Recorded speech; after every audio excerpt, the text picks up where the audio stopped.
বৃষ্টি আর অস্বাভাবিক জোয়ারে ক্ষতিগ্রস্ত নোয়াখালীর দ্বীপ উপজেলা হাতিয়ার ৮০০ মিটার বেড়ি বাঁধ। কয়েকটি স্থানে ভেঙে প্লাবিত হয়েছে গ্রাম, ক্ষয়ক্ষতি হয়েছে ঘরবাড়ি ও ফসলি জমির। এমন অবস্থায় দ্রুত সংস্কার না হলে বড় বিপর্যয়ের শঙ্কা স্থানীয়দের। এই চিত্র নোয়াখালীর দ্বীপ উপজেলা হাতিয়ার চরঈশ্বর, নলচিরা, চরকিং এবং সোনাদিয়া ইউনিয়নের বেশ কিছু এলাকার টানা বৃষ্টি আর সাগরের অস্বাভাবিক জোয়ারে বাঁধ ভেঙে পানি ঢুকে পড়ছে লোকালয়ে। তাতে আতঙ্কে এসব এলাকার বাসিন্দারা। আমরা হাজার হাজার লোকজন নদীর কিনারে অনেক কষ্ট করি পানি লই। এখানে জন্ম 60 বছর 70 বছর আমাদের বয়স। এই বয়সে আমাদের সবকিছু আমরা হারাইছি। তালুকদার গ্রামের উপর পরিচিত মসজিদ, এই মসজিদটা বিলীন হয়ে গেছে কই। একটা মাদ্রাসা ছিল, এটাও বিলীন হয়ে গেছে কই। এখন আস্তে আস্তে একবার বাজার পাশে চলে আসছে।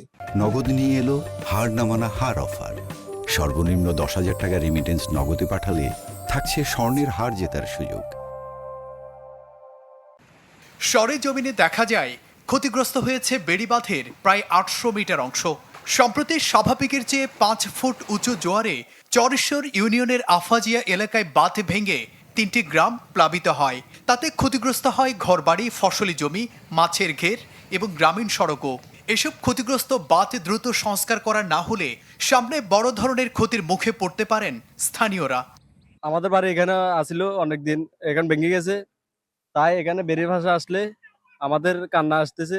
আমি বিয়েলা কইছি, মেয়েটা তো বিয়ে দিবার কোনো আমরা এগিয়ে হারি না দিতাম। নদী ভাঙি যে আর কেমনি দুম বলক দেয় তাইলে মোটামুটি থাকবে, তাইলে মানুষগুলা রক্ষা হবে। পরিস্থিতি মোকাবেলায় জরুরি ভিত্তিতে প্রয়োজনীয় ব্যবস্থা নেওয়ার কথা জানায় পানি উন্নয়ন বোর্ড। 4টি পয়েন্টে মোট 800 মিটার জায়গা ক্ষতিগ্রস্ত হয়েছে। এই ক্ষতিগ্রস্ত জায়গাগুলো জরুরি ভিত্তিতে মেরামত করার জন্য বাংলাদেশ পানি উন্নয়ন বোর্ড জিওটিউব দিয়ে মেরামতের কার্যক্রম অব্যাহত রেখেছে। দ্রুত ঝুঁকিপূর্ণ এলাকা মেরামতের পাশাপাশি টেকসই ব্লক বসানোর মাধ্যমে বাঁধ রক্ষার দাবি হাতিয়াবাসীর। Desk report, channel 24।